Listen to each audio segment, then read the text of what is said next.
and welcome to Kay's Recipes for Disaster. On today's recipe, I'm going to show you a really super simple way to make someone look like they have the flare virus from Death Cure. As usual, please do a patch test if you're going to be using liquid latex because some people are allergic. So the first thing that you're going to need is some skin wax. I'm using the Maron Sin Wax, and you just sort of roll it into a sausage shape and then get the colour that you want your wax to end up being. So I've just used a Maron bruise wheel with a little bit of the midnight blue and the olive greeny colour on my hand, and then you roll it between your hands and it starts to take on that colour. Just keep adding colour until you're happy with the colour that you've got for your, I guess it's kind of a veiny thing. You can make it as dark as you want, so just keep adding colours until you're happy with it. And obviously the more you roll it, the warmer it gets, the more pliable it becomes, but it also becomes a little bit sticky, so just bear that in mind. You can't really play with it too much. So I'm starting off by just applying a thin layer of liquid latex. This step is not essential, but your actor will thank you for doing it because it makes it so much easier to get the wax off your face, because you can just peel the whole thing off in one layer using the liquid latex. So once you've applied that, just wait for it to dry.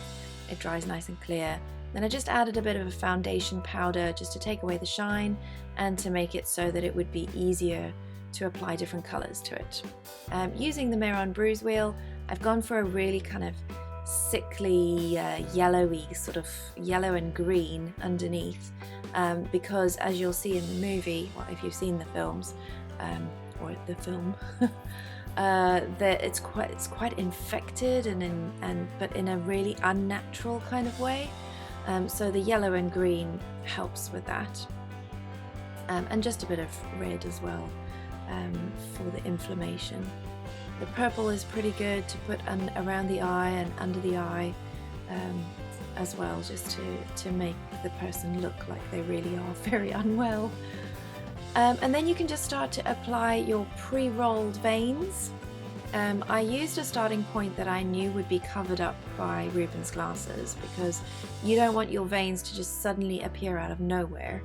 But I knew that the arm of his glasses would cover that up, so that was a good starting point for me.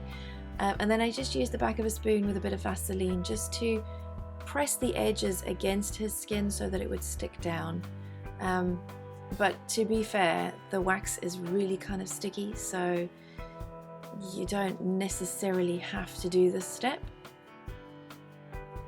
If you were using it as fake skin, obviously you would use this step and you would smooth it right into the skin, but because you want it to stand out, you don't want to smooth it in too much. Then I just went round with a bit of red just to give it an inflamed look. And then I'm just using a really thin brush to start to create some more veins that obviously aren't as raised as the wax ones that I've used.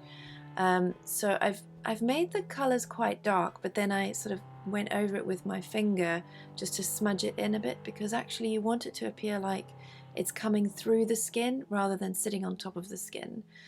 So if you smudge it in, that really does help.